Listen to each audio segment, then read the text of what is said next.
Okay guys, তো এতিয়া অকণমান মানে ওলাই যাওঁ আৰু এইফালে মানে আমাৰ নগাঁও গোটেই টাউন পূৰা বন্ধ কৰি ৰাখিছে, যিহেতু গম পাইছে কালি যিটো কেছ হৈ গ'ল। আৰু এতিয়া মানে জুবিনদাৰ হৈ চবতেই মানে য'তেই গৈছোঁ ন সেইফালে শ্ৰদ্ধাঞ্জলি দিয়া দেখা পাই আছোঁ। আৰু এতিয়া ফাৰ্ষ্ট আমি ক্লকটাৱাৰ ওচৰতে যাম, তো তাতো মানুহ বহুত ভিৰ লাগি আছে। যদি পাৰোঁ সেইখিনিতে শ্ৰদ্ধাঞ্জলি দিম। আৰু দিনতো মানে আমাৰ আজি ডিউটি জেগাত শ্ৰদ্ধাঞ্জলি দিয়া হ'ল।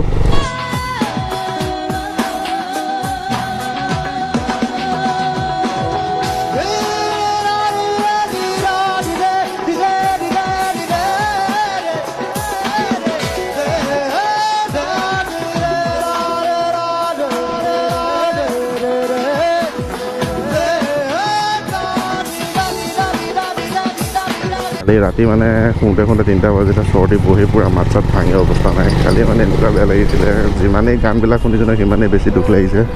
এতিয়া অকণমান ক্লকটাৰ ফালে যাওঁ, মানে ঘৰডালত থাকিও ভাল লগা নাই, তো ওলাই আহিলে গানখিনি শুনি থাকে। এফালে গান বাজি আছে,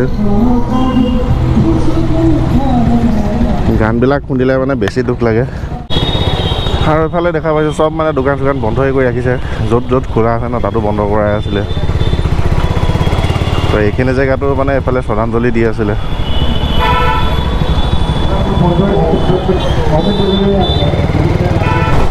আগতো শ্ৰদ্ধাঞ্জলি দি আছিলে।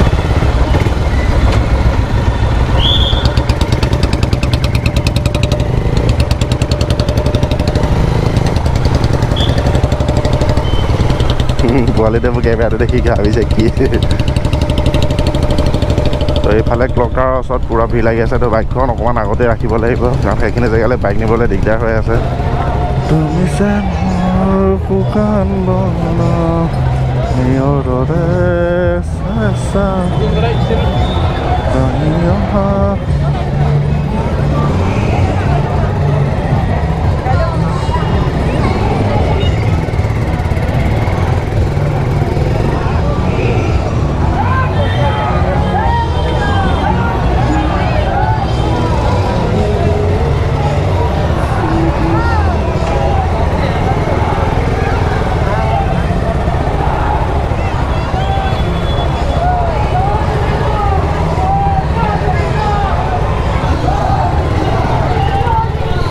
বহুত দূৰলৈকে মানে ৰেলী হৈ আছে।